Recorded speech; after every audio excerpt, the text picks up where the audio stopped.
Ayun, kumusta mga ka-Firebees? Ayan, so medyo matagal-tagal din tayong hindi nakapag-vlog. Ano po? Ayan, maraming salamat po sa patuloy pa rin na pagtangkilik sa ating munting channel. Ano?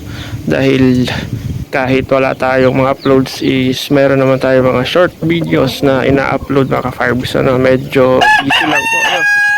Pasensya na po mga ka-Firebees, medyo busy lang tayo sa ating negosyo, no? So nawalan tayo ng time makapag gawa ng mga videos na mga ka-Firebees. So ayan, patuloy pa rin tayo mga ka-Firebees, ano? Ayan, mag-breed na po tayo. So update lang po ng ating Black Boston, ano, ating Black Knight Boston. Ayan, so yung ating mga nakaraang videos, ano, bali sabi ko ilalaban ko pa lang siya. So ayan, tapos na po, nalaban ko na siya mga ka-Firebees, ano.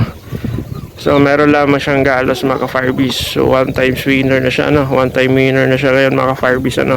Hinahanda ko na siya sa breeding mga ka-Firebees dito sa ating Boston hen, ano. Bali siya yung nanay niya mga ka-Firebees, ano. So back to mama tayo mga ka-Firebees, ano.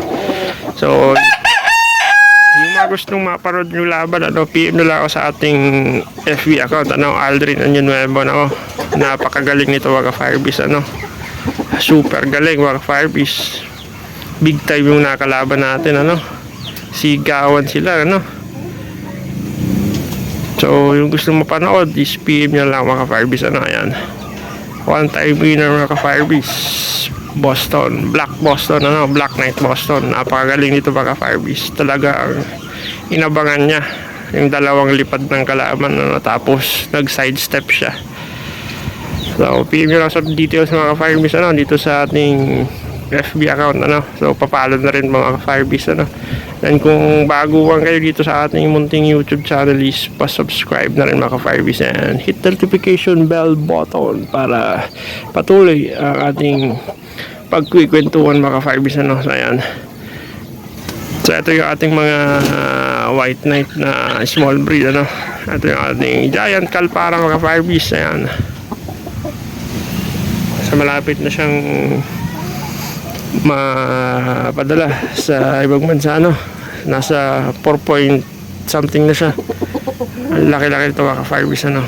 Marami nang nag-i-inquire sa atin ng mga foreigners, ano, taga Cambodia and Vietnam. So medyo pagulangin pa natin ang konti mga Firebees, ano, para pagdating noon at least tuloy-tuloy na ang kanyang, ano, no, hindi na siya medyo tatakbo kasi napakabata pa yung mga Firebees. Nasa 6 months pa lang. Tingnan yung mga Firebees, ano. Nasa 6 months pa lang siya mga Firebees, ano. So ayan, yan lang mga Firebees, ano. Maraming salamat sa patuloy na pagtangkilik sa ating munting YouTube channel mga Firebees, ano. So God bless and goodbye.